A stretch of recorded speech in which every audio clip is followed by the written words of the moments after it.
मैं जनता से आग्रह करना चाहता हूं कि खड़े होके जोरदार तालियों से हम लोग के देश के यशस्वी प्रधानमंत्री आदरणीय नरेंद्र मोदी जी का स्वागत करें। नरेंद्र मोदी जिंदाबाद, नरेंद्र मोदी जिंदाबाद, नरेंद्र मोदी जिंदाबाद। नवादा रामायण का महत्वपूर्ण हिस्सा है और यहाँ पे सीता जी लव कुश के साथ रही थी। उन्हीं का प्रतीक चिन्ह आदरणीय प्रधानमंत्री नरेंद्र मोदी जी को दिया गया है। एक बार जोरदार ताली बजा के प्रधानमंत्री जी का स्वागत करें। नरेंद्र मोदी जिंदाबाद। अब मैं आग्रह करना चाहता हूं हमारी मातृशक्ति से कि वो आके आदरणीय प्रधानमंत्री जी को यहां पे शॉल देने का काम करे। आदरणीय हम लोग की मातृशक्ति अरुणा देवी जी, पूनम शर्मा जी, निर्मला जी, मानती देवी जी, पिंकी देवी जी, ललिता कुशवाहा जी, आदरणीय प्रधानमंत्री जी को शॉल देके उनको सम्मानित करें। मैं सभी अनिल जी से भी आग्रह करना चाहता हूं कि वो आदरणीय प्रधानमंत्री जी को शॉल देके उनको नवादा की धरती पे स्वागत करें। नरेंद्र मोदी जिंदाबाद, नरेंद्र मोदी जिंदाबाद। अब की बार, अब की बार, अब की बार मैं राष्ट्रीय जनतांत्रिक गठबंधन के सभी जिला अध्यक्षों से आग्रह करना चाहता हूं कि वो कृपया आगे आए और आदरणीय प्रधानमंत्री जी को फूलों की माला पहनाने का, वो लोग फूलों की माला से उनका सम्मानित करें। मनोज सिंह जी, राजेंद्र कुशवाहा जी, सभी जिला अध्यक्षों से आग्रह करना चाहता हूं, अनिल मेहता जी, सुधीर बिन जी, सभी लोगों से कि हम लोग के देश के आदरणीय प्रधानमंत्री श्री नरेंद्र मोदी जी को पुष्प गुच्छा से सम्मानित करें। आदरणीय प्रधानमंत्री नरेंद्र मोदी जिंदाबाद, नरेंद्र मोदी जिंदाबाद। मोदी जी को जय श्री राम, मोदी जी को जय श्री राम, मोदी जी को जय श्री राम, मोदी जी को जय श्री राम, मोदी जी को जय श्री राम, मोदी जी को जय श्री राम। अब की बार, अब की बार मैं नवादा के लोकप्रिय प्रत्याशी आदरणीय विवेक कुमार जी से आग्रह करना चाहता हूं कि वो आके आदरणीय हम लोग के देश के यशस्वी प्रधानमंत्री श्री नरेंद्र मोदी जी का स्वागत भाषण देके इस कार्यक्रम की शुरुआत करें। बहुत बहुत धन्यवाद।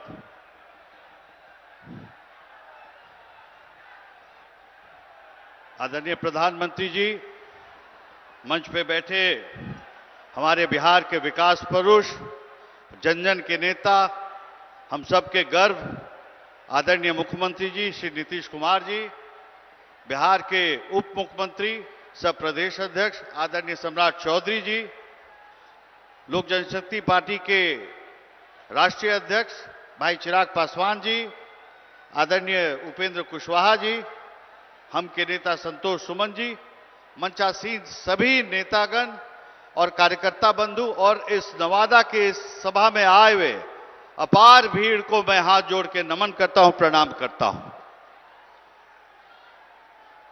मित्रों, आज हमारे बीच में अपने पूरे दिन व्यस्त दिनचर्या को चुनाव के इस समर में आरंभ करने का प्रधानमंत्री जी ने निश्चित किया कि मैं नवादा से आज का दिन आरंभ करूंगा।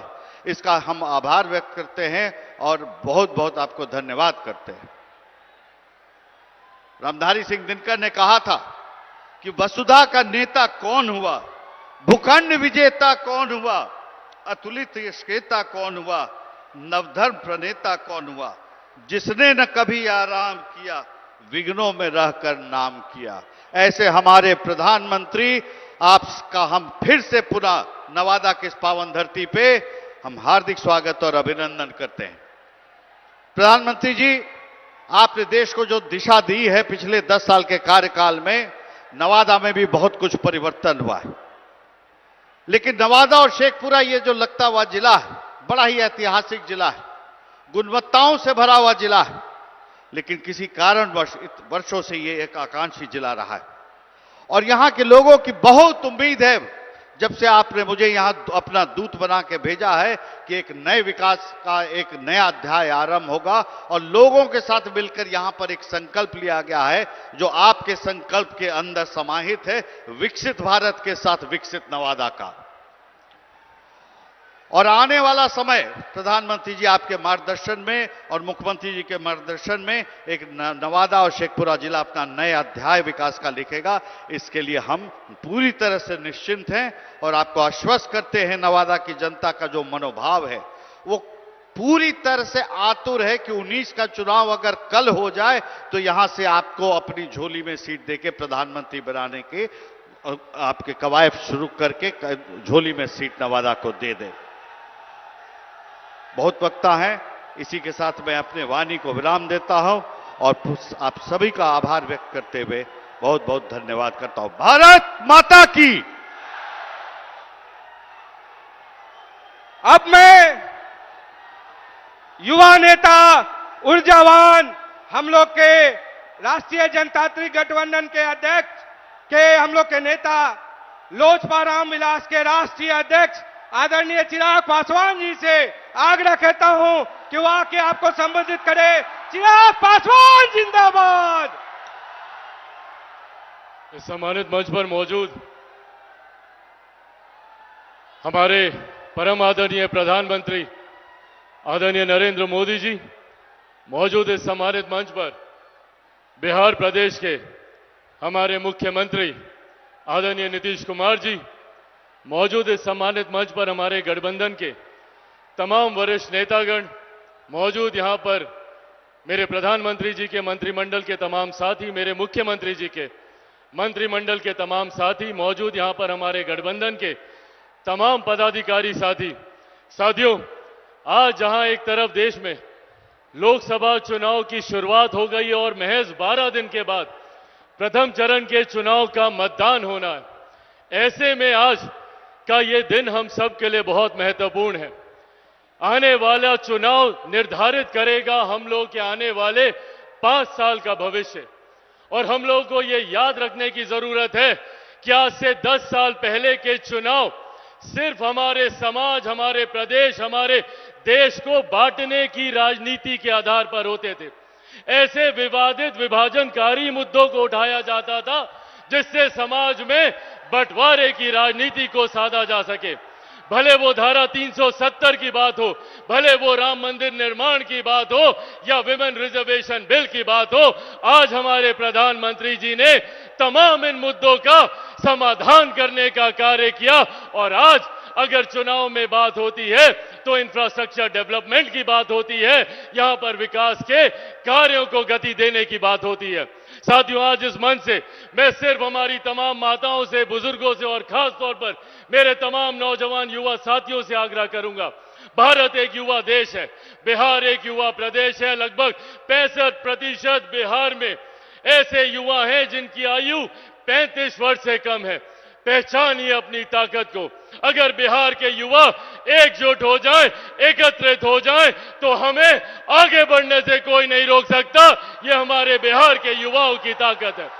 हमारे प्रधानमंत्री जी ने कभी हम युवाओं में भेदभाव नहीं किया, किसी को अगड़ा, किसी को पिछड़ा, किसी को हिंदू, किसी को दलित, ये नहीं सोचा। सबको साथ लेकर चलने की बात की, सबके साथ की, सबके विकास की, सबके विश्वास की बात हमारे प्रधानमंत्री जी ने की। आज जब बिहार में डबल इंजन की सरकार है, इसको हम लोग को मजबूती देने की जरूरत है। हमारे प्रधानमंत्री जी को मजबूती देने की जरूरत है, हमारे मुख्यमंत्री जी को मजबूती देने की जरूरत है, आदरणीय जीतन राम मांझी, आदरणीय उपेंद्र कुशवाहा जी को मजबूती देने की जरूरत है। मेरे नेता आदरणीय रामविलास पासवान जी ने एक विकसित बिहार, एक विकसित देश का सपना देखा था, जिसे हमारे प्रधानमंत्री जी पूरा करने में लगे हुए हैं। आप सबसे आग्रह है, आज जब प्रधानमंत्री जी बिहार की इस धरती में है, एक बार दोनों हाथ उठाकर जोरदार ताली से हमारे प्रधानमंत्री जी का स्वागत करें। आदरणीय नरेंद्र मोदी जिंदाबाद, एनडीए गठबंधन जिंदाबाद। बहुत बहुत धन्यवाद साथियों। जय हिंद, जय बिहार। अब मैं बिहार के सम्राट, बिहार के उप मुख्यमंत्री आदरणीय सम्राट चौधरी जी को आमंत्रित करना चाहूंगा कि वो आके जनता को संबोधित करे। सम्राट चौधरी जिंदाबाद। बोलिए भारत माता की, भारत माता की जय। जय श्री राम। आज नवादा की इस पावन धरती पर देश के सबसे लोकप्रिय प्रधानमंत्री और दुनिया के सबसे बड़े नेता और दुनिया के सबसे बड़े लोकतंत्र के नेता आदरणीय देश के प्रधानमंत्री आदरणीय नरेंद्र मोदी जी का मैं नवादा की इस पावन धरती पर पूरे नवादा की ओर से दोनों हाथ फैलाकर उनका स्वागत करने का काम करता हूं। आज यहां पर बिहार के लोकप्रिय मुख्यमंत्री आदरणीय नीतीश कुमार जी, लोजपा रामविलास के राष्ट्रीय अध्यक्ष चिराग पासवान जी, आदरणीय बड़े भाई उपेंद्र कुशवाहा जी, इस मंच पर उपस्थित हिंदुस्तानी आवाम मोर्चा के राष्ट्रीय अध्यक्ष संतोष मांझी जी, सम्मानित नेतागण और इस मंच के सामने उपस्थित तमाम भाइयों, बुजुर्गों, नौजवान साथियों, छोटे छोटे बच्चों, माताएं, बहनों, आज देश के यशस्वी प्रधानमंत्री जी आज नवादा की पावन धरती पर आए हैं। साथियों, आप लोगों से आग्रह करने आए हैं, आपने जो ताकत दिया था पिछले 10 वर्षों में इस देश में, जो संकल्प के साथ इस भारत को खड़ा करने का, उस भारत को बढ़ाने का काम आज देश के यशस्वी प्रधानमंत्री जी कर रहे हैं। गरीबों के कल्याण के लिए आगे बढ़ाने का काम कर रहे हैं। मैं सिर्फ यही कहना चाहता हूं कि जिस तरह आदरणीय मोदी जी ने इस देश में गारंटी के तौर पर कहा है कि इस देश में जहां भी भ्रष्टाचार होगा उस भ्रष्टाचारी को जेल जाना पड़ेगा, उसी तरह हम लोगों ने भी जब आपके आशीर्वाद से डबल इंजन की सरकार बनी है तो बिहार में तय किया है कि अब बालू माफिया, शराब माफिया और जमीन माफिया, उनको या तो बिहार से बाहर जाना होगा, नहीं तो जेल के अंदर बंद होना पड़ेगा।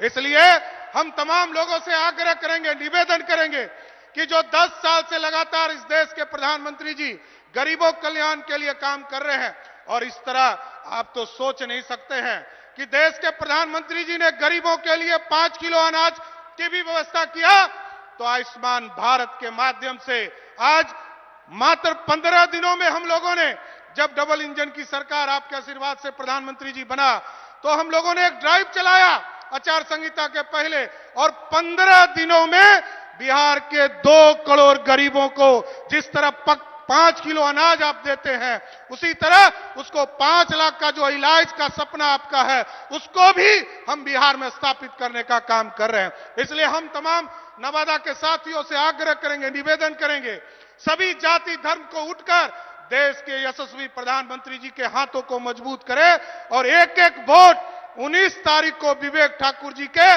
सामने बटन दबाकर कमल छाप को, निशान को देकर फिर से मोदी जी को प्रधानमंत्री बनाने का काम कीजिए। बहुत बहुत धन्यवाद।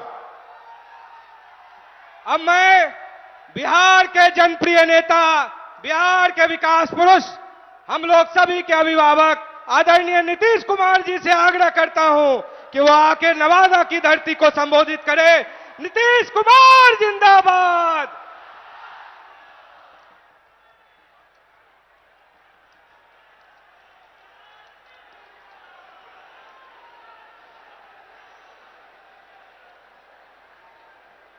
आदरणीय प्रधानमंत्री श्री नरेंद्र मोदी जी,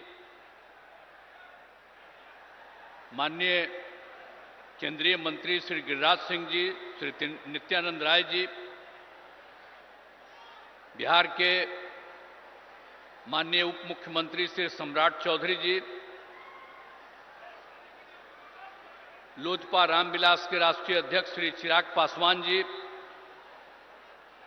राष्ट्रीय लोक मोर्चा के राष्ट्रीय अध्यक्ष श्री उपेंद्र कुशवाहा जी, बिहार सरकार के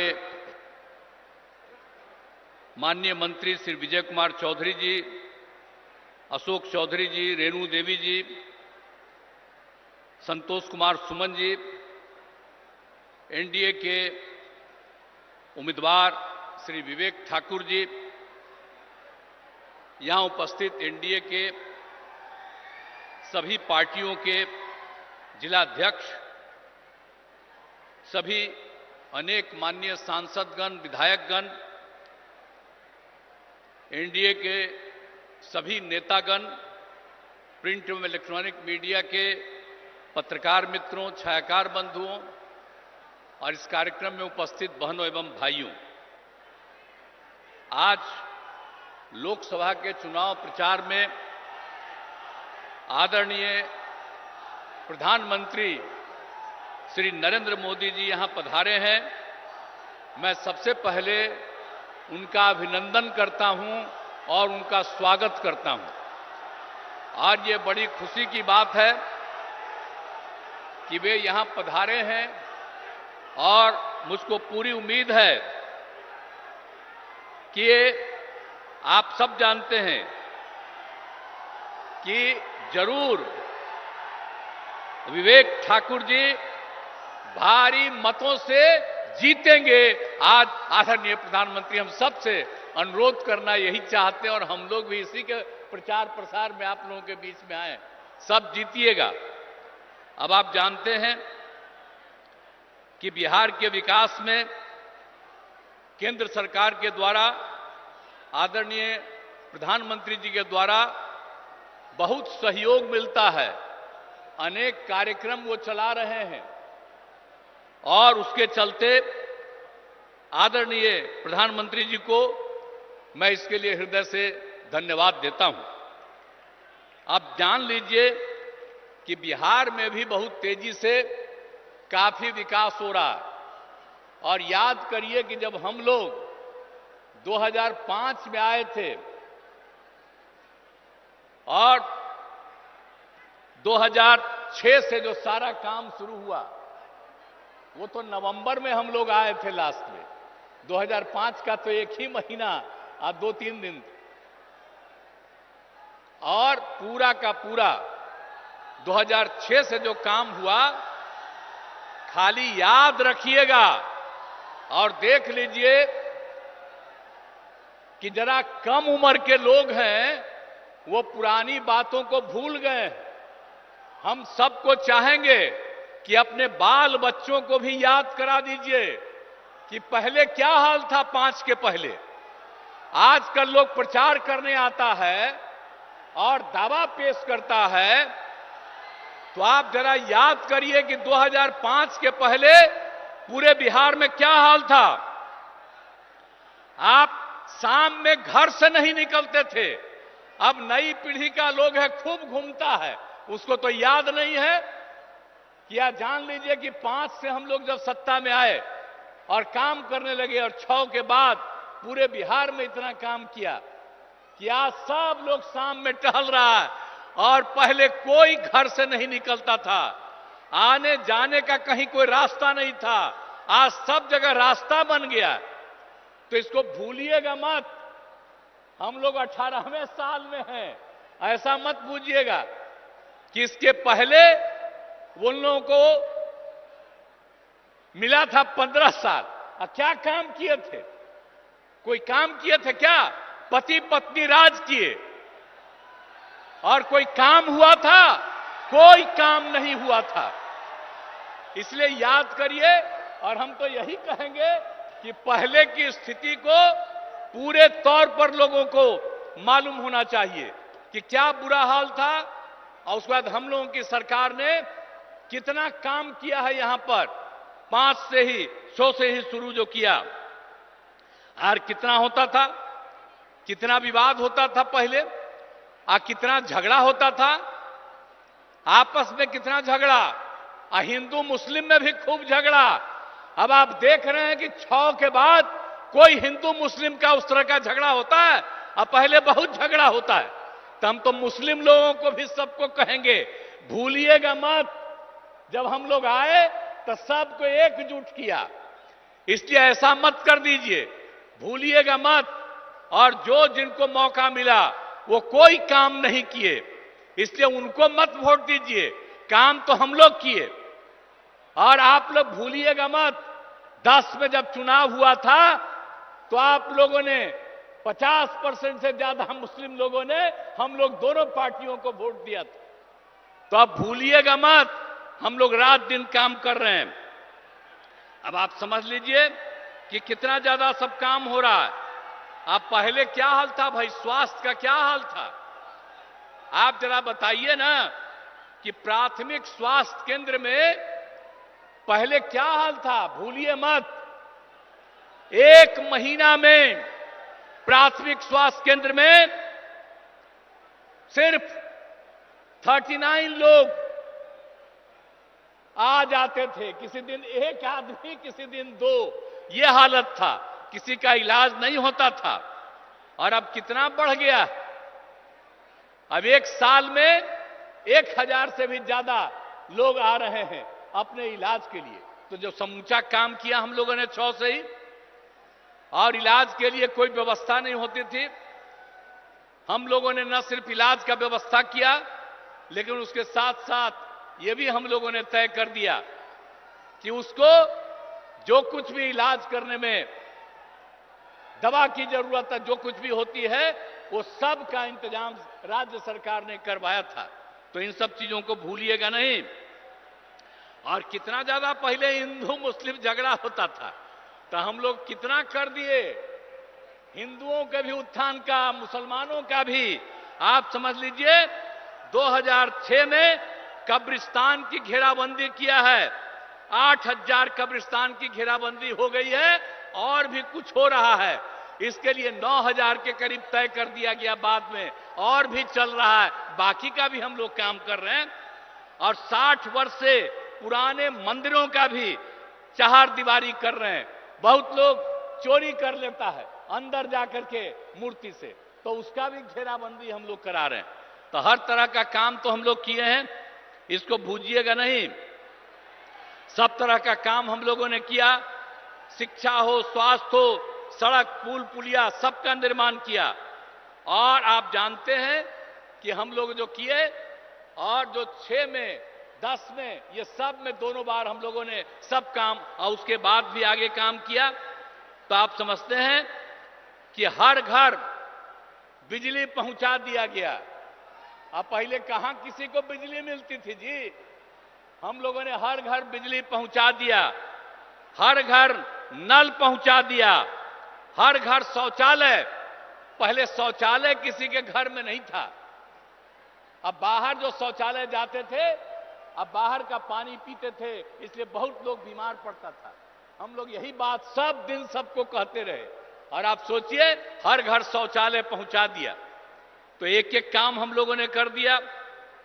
अब पक्की गली नाली का निर्माण, टोलों को ग्रामीण सड़कों से भी जोड़ दिया गया। और उसके बाद फिर आगे भी काम करके हम लोगों ने कितना काम किया। आपको मालूम है 2005 से 2020 तक के बीच में 8 लाख से ज्यादा लोगों को सरकारी नौकरी मिली है, और लाखों लोगों को रोजगार मिला। और इस बार 2020 में हम लोगों ने तय किया कि 10 लाख लोगों को सरकारी नौकरी देंगे और 10 लाख को सरकारी रोजगार देंगे। आप जान लीजिए 4 लाख हो चुका है, 1 लाख अधिक पदों पर बहाली चल रही है, युवाओं को सरकारी रोजगार मिल गया है, और 3 लाख का काम शुरू है। हम लोग समझ लीजिए चुनाव जो होगा विधानसभा का, उसके पहले हम लोग 10 लाख, हो सकता है उससे भी ज्यादा, हम लोग सबको सरकारी नौकरी में पहुंचा देंगे। ये जान लीजिए, ये सब काम हम लोग किए और कर रहे हैं। और अभी तक 5 लाख लोगों को रोजगार भी मिल गया। तो इसके बाद हम लोग छोड़ देंगे जी, 10 लाख का कहे थे, तो 10 लाख से भी ज्यादा का रोजगार हम लोग पहुंचा देंगे। तो ये सब तो राज्य में भी हम लोग कर रहे हैं। और केंद्र का कितना ज्यादा सहयोग मिल रहा है, हर प्रकार का सहयोग केंद्र के सरकार से, जिसकी हम लोगों ने चर्चा की। कितने जगहों पर सड़कों का, बहुत तरह का काम, अनेक तरह का काम किया जा रहा है। तो इसीलिए इन सब चीजों को याद करिए। आदरणीय प्रधानमंत्री जी जो काम करवाते हैं पूरे देश में और बिहार में, उसको याद करिए। हम सब लोग मिलकर के बिहार में जो काम कर रहे हैं उसको भी याद रखिएगा, और मिलजुल करके हम लोग इसको और आगे बढ़ाएंगे। और आदरणीय प्रधानमंत्री जी का 10वां साल चल रहा, फिर तो आगे रहने करेंगे। 5 साल में कोई दिक्कत नहीं। और हमको पूरी उम्मीद है कि 4,000 से ज्यादा, उससे भी ज्यादा जरूर एमपी यहां पर रहेंगे इनके पक्ष में। तो आप लोग सब पक्ष में दीजिएगा ना, यहां के लोगों को वोट दीजिएगा ना, यही हम अनुरोध करने आए हैं। पूरा दीजिए ताकि आपका भी और आपके लिए कितना भी काम किए हैं जी। नवादा हम घूमते न रहे जी, एक भी काम आप जानते हैं नवादा से कितना बढ़िया। अब आप जानते हैं कि नवादा के सोखो देवरा पहाड़ के बगल में लोकनायक जयप्रकाश नारायण जी बहुत पहले आए और वहां पर वो रहते थे। अब बाद में जब हम लोग बराबर घूमते रहे, वहां पर कोई बाद में कुछ कमी थी उसको भी ठीक किया। अब बराबर ना हम जाते रहते हैं। याद है ना, हम तो हर जगह घूमते न रहते हैं। आप पिछले साल तक भी सब जगह ज्यादा करके एक एक काम देख न लेते हैं जी, और सब जगह का कितना ज्यादा काम आपके यहां भी जो हुआ बहुत लगता था। अब पहले कितना समय लगता था। अब पुल पुलिया सड़क का भी निर्माण यहां पर कितना हुआ, आने जाने में असुविधा थी, सब कुछ कर दिया गया। अब आपको एक बात और बता देते हैं कि यहां पर भी पीने के लिए पानी की कमी थी यहां भी नवादा में। तो अभी हम लोगों ने साथ में तय कर लिया था जल डैश जीवन डैश हरियाली में कि हम लोग गंगा जल पहुंचा देंगे गया में, बोध गया में, नवादा में और वहां राजगीर में। अब आप समझ लीजिए नवादा का काम अभी पिछले बार सब कुछ हो न गया, एक एक काम कर रहे हैं। आज जितना काम करवाए हैं हम लोगों की सरकार ने यह तय कर दिया कि और जरूरत पड़ेगा तो और ज्यादा हम गंगा जल को लाएंगे और हर किसी को किसी प्रकार की दिक्कत नहीं पड़े। तो एक एक तरह से तो हर तरह का काम हम लोग कर ही रहे हैं और कौन काम नहीं किया गया है। इसीलिए याद रखिए, और हम लोग एक एक जगह कोई समस्या होती है उन सब चीजों को देखते रहते हैं। और आप चिंता मत करिएगा, इतना विकास हुआ और मैंने शुरू में ही कहा पहले कुछ नहीं था, बाद में बहुत कुछ हुआ है, अभी हो रहा है। कितना कम बच्चियां पढ़ती थी, लड़के कितना कम पढ़ते थे और उसके लिए कितना काम कर दिए। तो लोग याद न रखे और ताकि सब कुछ और इतना सब काम हो रहा है। और लोग जो पहले कुछ नहीं किए थे कुछ दिन के लिए हमारे साथ आ गया था, ले आए थे, हम गलती कर से ले आए थे। अब उसके चलते जो हम काम करवाए तो दावा कर रहा है कि हम काम किए, वो क्या काम करेगा। याद करिए ना 15 साल क्या काम किया और यहां पर सारा काम हो रहा है। और अब हम एक बार उसको कुछ दिन के लिए लाए फिर छोड़ दिया। हम आपको आश्वस्त करते हैं कि जो काम पास से हम लोगों ने शुरू किया भविष्य में कभी हम लोग आपस में नहीं छोड़ेंगे, एक साथ रह करके ही आगे बढ़ाएंगे। पूरा बिहार आगे बढ़ेगा, पूरा देश आगे बढ़ेगा। तो आज आप सबके काम के लिए भी आए हुए हैं, आपकी बात के लिए। ये मामूली बात नहीं है, प्रचार हो रहा है। अब इसके लिए आज पधार गए हैं आदरणीय प्रधानमंत्री जी, और मुझे पूरा उम्मीद है कि नवादा लोकसभा क्षेत्र से विवेक ठाकुर चुनाव लड़ रहेंगे। तो इसीलिए हम आपसे ही चाहेंगे कि आदरणीय प्रधानमंत्री जी आपसे अनुरोध करने आए हैं, तो आप बताइए विवेक ठाकुर भारी मतों से विजयी होंगे? हाथ उठा के बताइए, सब लोग हाथ उठा के बोलिए। बहुत बहुत धन्यवाद। अब इसके लिए मैं पुनः आदरणीय प्रधानमंत्री जी का अभिनंदन करता हूं और निश्चित रूप से आप निश्चिंत रहिए, जितना काम आगे बढ़ा है उसको भी और ज्यादा आगे बढ़ाएंगे। तो इन्हीं शब्दों के साथ मैं अपनी बात समाप्त करता हूं। बहुत बहुत धन्यवाद। अब जिस इंतजार की घड़ी थी वो अब खत्म हो गई। हम लोग के देश के नहीं विश्व के सबसे लोकप्रिय नेता, इस देश के यशस्वी प्रधानमंत्री, हम सभी लोगों के अभिभावक आदरणीय श्री नरेंद्र मोदी जी से आग्रह करता हूं कि वो आके इस नवादा की जनता को संबोधित करे। नरेंद्र मोदी जिंदाबाद, नरेंद्र मोदी जिंदाबाद।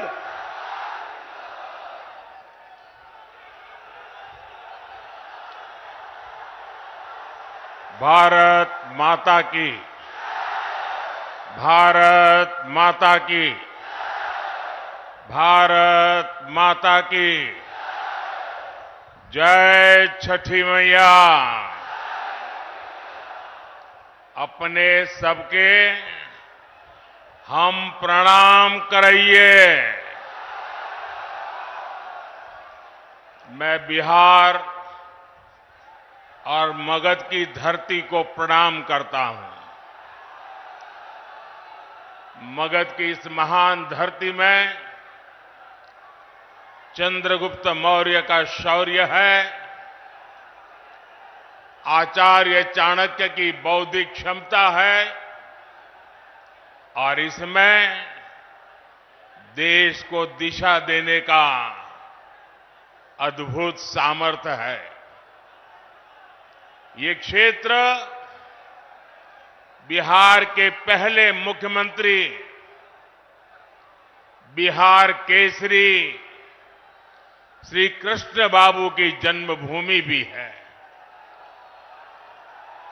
नवादा लोकनायक जयप्रकाश नारायण जी की भी कर्मभूमि है। मैं इन सभी महान विभूतियों को आदरपूर्वक नमन करता हूं। साथियों, नवादा ने हमेशा भाजपा को, एनडीए को अपना भरपूर प्यार और भरपूर आशीर्वाद दिया है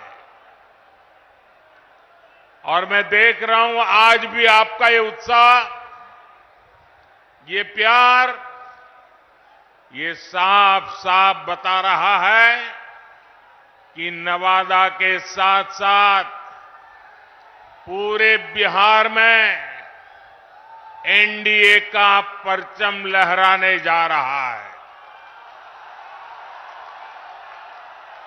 मैं अभी बैठे बैठे नीतीश जी से, हमारे सम्राट जी से बात कर रहा था। मैंने कहा भाई सभा का समय क्या दिया है, क्योंकि हुजूम का हुजूम अभी आ ही रहा है।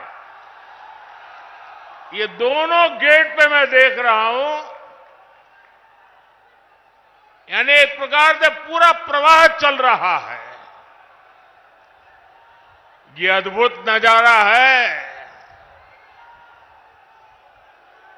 साथियों, बीते 10 वर्षों में देश ने जिन ऊंचाइयों को छुआ है, देश में विकास के जो काम हुए हैं, एनडीए को मिल रहे विशाल जन समर्थन में उसकी झलक दिख रही है। इसलिए आज पूरा देश कह रहा है, फिर एक बार, फिर एक बार,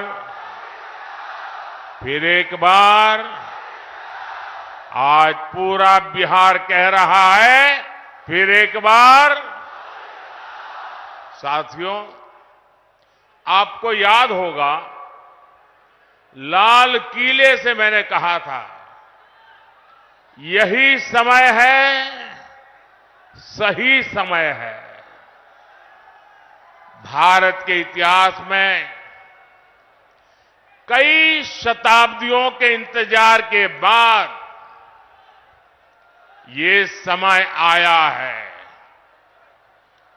ये वो समय है जब हम मिलकर काम करें तो भारत विकसित हो सकता है। भारत अपनी गरीबी दूर कर सकता है। हमें इस मौके को गंवाना नहीं है। और इसलिए 24 का ये चुनाव बहुत अहम हो गया है। बीते 10 वर्षों में बिहार के लोगों ने देश हित में लिए गए अनेक बड़े निर्णय देखे हैं। आज भारत में, बिहार में आधुनिक इंफ्रास्ट्रक्चर बन रहा है। आज बिहार में आधुनिक एक्सप्रेस वे बन रहे हैं। रेलवे स्टेशनों का आधुनिकीकरण हो रहा है। वंदे भारत जैसी ट्रेनें बढ़ रही हैं। डिजिटल क्रांति ने सरकार की सेवाओं को आपके मोबाइल में पहुंचा दिया है। आज पूरी दुनिया में भारत का डंका बज रहा है।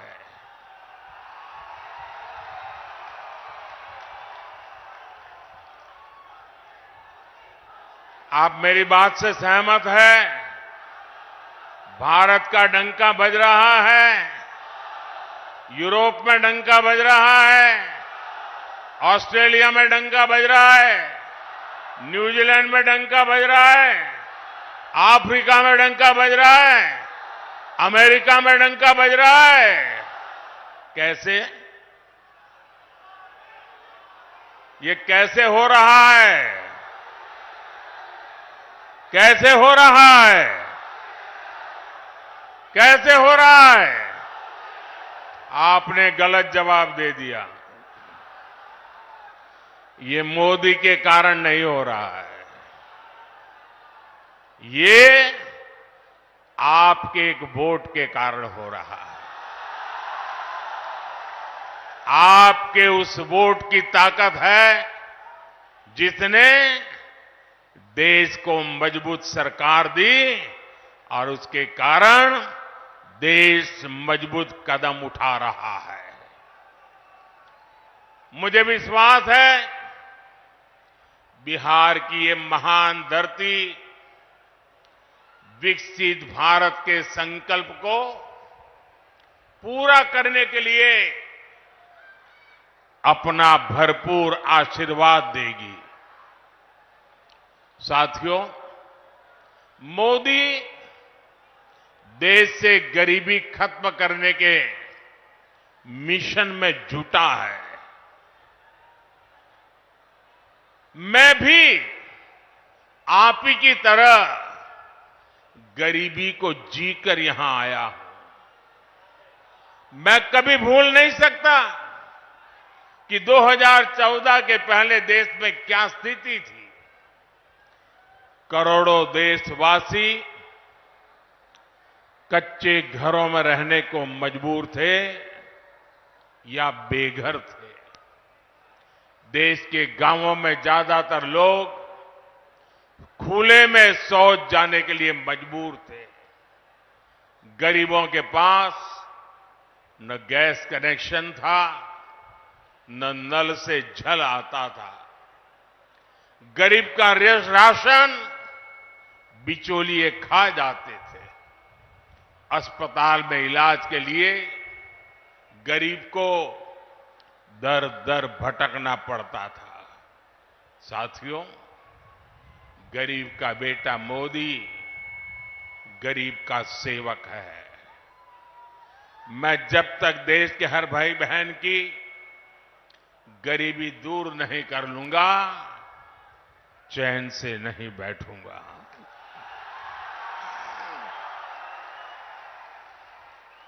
बीते 10 वर्षों में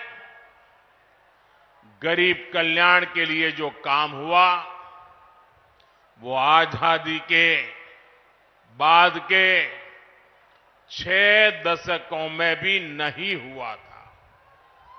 इसी का नतीजा है कि 10 वर्षों में 25 करोड़ लोग गरीबी से बाहर आए हैं। जब नीयत सही होती है हौसले बुलंद होते हैं तो नतीजे भी मिलते ही हैं। और साथियों, अगर मैं आपको ही पूछूंगा तो आप इस सरकार के अनगिनत काम बता देंगे। हर इलाके का लोग बोलेंगे, हाँ हमारे यहां ये हुआ। हर परिवार कहेगा, हाँ हमारे यहां ये हुआ। 10 साल में इतना काम, इतना तेजी से काम पहले कभी किसी ने कल्पना नहीं की थी। उतनी तेजी से आज काम हो रहा है। लेकिन भाइयों बहनों, आपको लगता होगा साबी सर्वे वाले कहते हैं कि भाई इस बार तो 400 पार पक्का है। सारे अखबार वाले लिखते हैं 400 पार पक्का है। सब लोग कहता है कि भाई एनडीए का जय जयकार है। फिर लोग कहते हैं, अरे इतना सारा हो रहा है, मोदी इतनी मेहनत क्यों कर रहा है? भाइयों बहनों, चुनाव तो आपने जिताना तय कर लिया है। मैं तो मेहनत इसलिए करता हूं कि मुझे आपके दर्शन करने का सौभाग्य मिल जाता है। अपनों से मिलने का आनंद होता है। अपनों को मिलने से ऊर्जा मिलती है, अपनों को मिलने से प्रेरणा मिलती है। और इसलिए मैं आपके बीच आता रहता हूं। और भाइयों बहनों, इतने सारे काम हुए। कोई ये कहेगा, यार मोदी जी बहुत हो गया, इतिहास में नाम हो गया, अब तो आराम करो। मेरा उनको जवाब है, मोदी मौज करने के लिए नहीं पैदा हुआ है। मोदी मेहनत करने के लिए ही जन्मा है। और वो भी 140 करोड़ देशवासियों के लिए। अब तक बहुत हुआ है, बहुत किया है, लेकिन मोदी का मन तो यही कहता है कि ये तो अभी ट्रेलर है।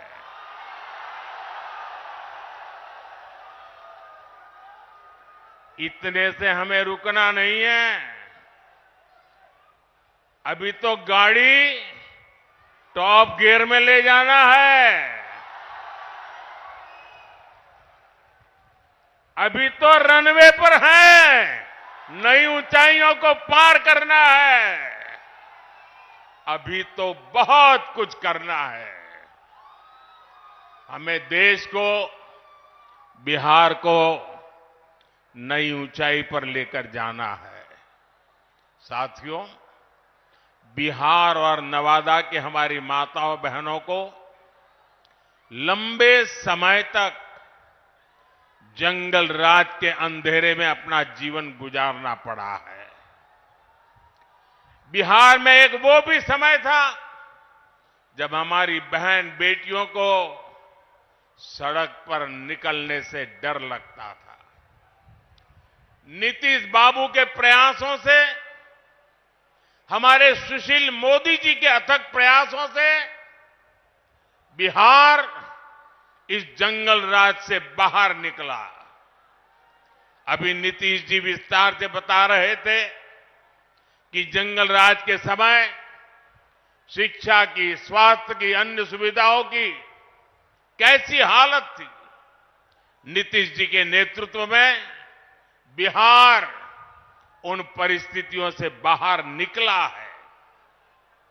अब हर बहन के पास उसके इस भाई की मोदी की गारंटी भी है। आज 12 करोड़ घरों में बने इज्जत घर महिलाओं के सम्मान की गारंटी है। आज बिहार में करीब 1.25 करोड़ उज्ज्वला सिलेंडर धुएं से आजादी की गारंटी है। अकेले नवादा में ही 2 लाख से ज्यादा उज्ज्वला कनेक्शन है।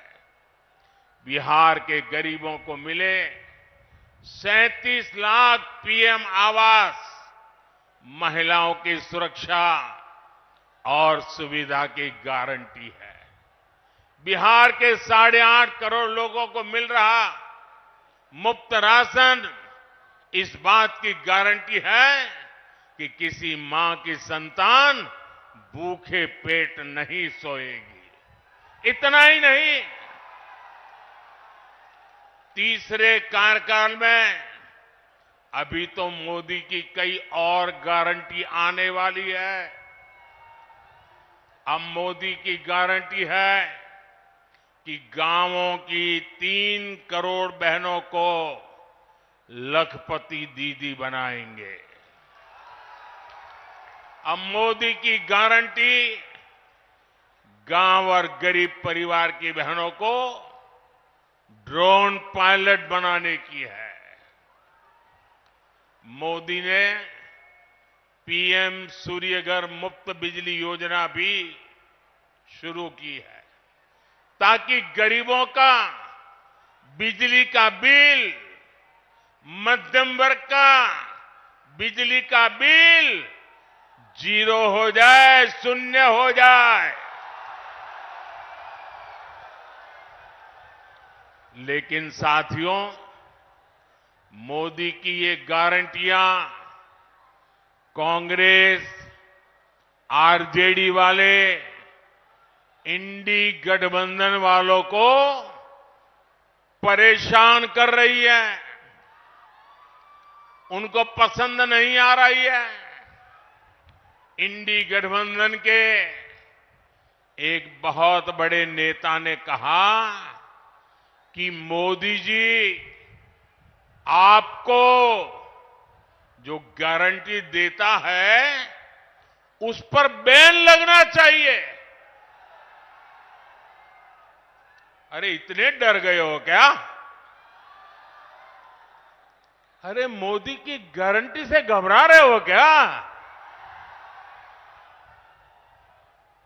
ये लोग कहते हैं और कानून को जानकर कह रहे हैं कि मोदी का गारंटी देना ही गैर कानूनी है।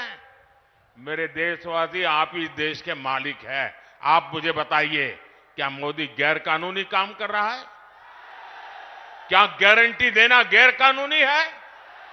क्या मैं मेरे देशवासियों को मेहनत करने की गारंटी देता हूं तो क्या मैं गुनाह करता हूं? मैं मेरे देशवासियों को यह कहूं कि मैं 24 घंटे काम करूंगा तो क्या ये गुनाह है? मोदी गारंटी देता है, उसको भी उन्होंने गुनाह बना दिया। अरे भाई, मोदी गारंटी इसलिए देता है क्योंकि उसके पास गारंटी पूरी करने का मादा है। मोदी गारंटी इसलिए देता है कि मोदी की नीयत साफ है। मोदी इसलिए गारंटी देता है क्योंकि वो गारंटी पूरी करने के लिए जी तोड़ मेहनत करता है। अहंकार में डूबे इंडी गठबंधन वालों को खुद को देश का परमानेंट शासक समझने वाले इंडी गठबंधन वालों को ये समझ नहीं आएगा। साथियों, चुनाव में झूठ बोलना, झूठ बोलकर वोट लेना इंडी गठबंधन वालों की पहचान यही है। इसलिए ये मोदी की गारंटी उसे भी रोकना चाहते हैं। ये भूल रहे हैं कि मोदी की गारंटी यानी गारंटी पूरा होने की गारंटी।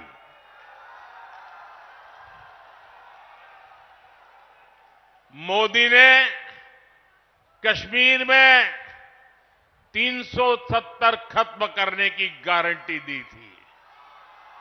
नतीजा क्या हुआ? नतीजा क्या हुआ? 370 गई कि नहीं गई? गई कि नहीं गई?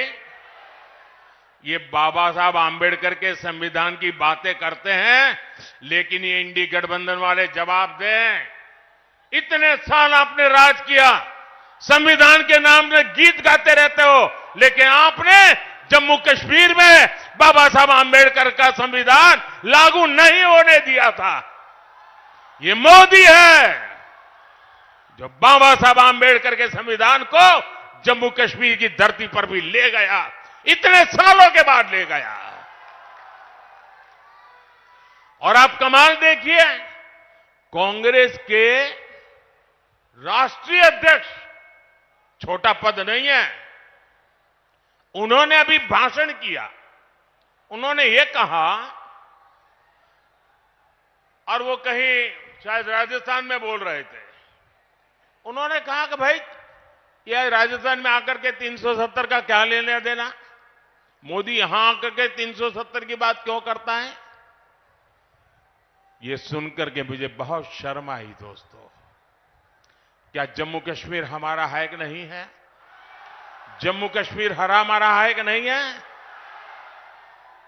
कांग्रेस समझ ले, सुन ले, इसी कश्मीर की रक्षा के लिए मेरे बिहार के अनेक नौजवानों ने मातृभूमि के लिए सबसे बड़ा बलिदान दिया है। कितने ही वीर जवान तिरंगे में लपट करके लौटे हैं कश्मीर को बचाने के लिए। आप ये कहते हो राजस्थान की धरती पर भी इतने ही वीर परिवार हैं जिनके बेटे मातृभूमि में कश्मीर की रक्षा करने के लिए शहीद होकर के लौटे हैं। आप ये कह रहे हैं कि हिंदुस्तान के उस कोने को क्या लेना देना, उस कोने को क्या लेना देना। ये टुकड़े टुकड़े करने वाली गैंग का प्रताप है कि ये लोग ये भाषा बोलने लगे हैं। क्या ऐसी भाषा बोलने वालों को माफ किया जा सकता है? क्या शहीदों का अपमान सहन किया जा सकता है? भाइयों बहनों, मोदी ने 3 तलाक को खत्म करने की गारंटी दी थी। नतीजा क्या हुआ? 3 तलाक जैसी महिला विरोधी कुप्रथा खत्म हो गई। मोदी ने भारत को आंख दिखाने वालों को सबक सिखाने की गारंटी दी थी। नतीजा, जो भारत को आंख दिखाते थे अब वो आटे के लिए भटक रहे हैं। मोदी ने गारंटी दी थी कि अयोध्या में रामलला का भव्य मंदिर बनेगा। आज अयोध्या में भव्य राम मंदिर का शिखर आसमान छू रहा है। जो 500 वर्षों में नहीं हो पाया, जिस राम मंदिर के निर्माण को रोकने की कांग्रेस और आरजेडी ने बरसों तक कोशिश की, वो राम मंदिर बनकर तैयार हो गया। और ये देखिए, चलो भाई, देशवासियों ने चंदा दिया, 1 रुपया, 5 रुपया, 500 रुपया, 1000 रुपया, देशवासियों के पैसे से राम मंदिर बना है। सरकारी तिजोरी से राम मंदिर नहीं बना है, देशवासियों ने बनाया है। इनकी क्या दुश्मनी है इस देश के लोगों से? इनकी क्या दुश्मनी है प्रभु राम से? इनकी क्या दुश्मनी है अयोध्या से? उनकी क्या दुश्मनी है हमारी विरासत से कि राम मंदिर बन गया तो बोले हम उसके प्राण प्रतिष्ठा में नहीं जाएंगे, विरोध किया। क्या ये शोभा देता है क्या? शोभा देता है क्या? इतना ही नहीं, इनके मन में इतना जहर भरा है कि उनकी पार्टी के कुछ लोग राम मंदिर प्राण प्रतिष्ठा में आ गए तो उनको 6 साल के लिए पार्टी से निकाल दिया। जरा रामनवमी आ रही है, ये पाप करने वालों को भूलना मत भाइयों बहनों, भूलना मत। और इसलिए ये भी जानते हैं कि अगर मोदी की गारंटी ऐसे ही चलती रही तो इनकी वोट बैंक की दुकान ही बंद हो जाएगी।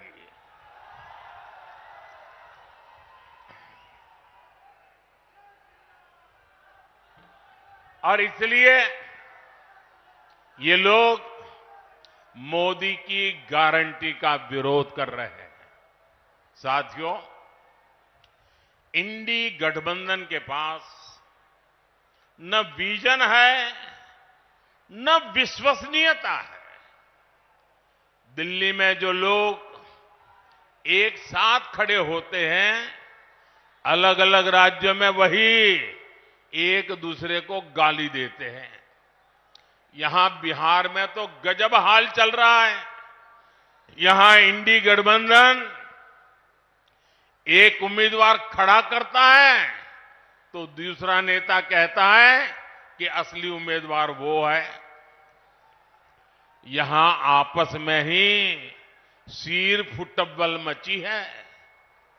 ये मजबूरी में साथ आए लोग हैं और इनकी मजबूरी का एक ही नाम है सत्ता का स्वार्थ। इंडी गठबंधन यानी भ्रष्टाचारियों का ठिकाना। इंडी गठबंधन यानी देश विरोधी नफरती ताकतों का ठिकाना। आप इनके बयान देख लीजिए। इंडी गठबंधन वाले सनातन धर्म को समाप्त करने की बात करते हैं। इंडी गठबंधन वाले भारत के एक और विभाजन करने की बात करते हैं। कांग्रेस पार्टी के नेता खुलेआम बयान दे रहे हैं कि वो दक्षिण भारत को अलग कर देंगे।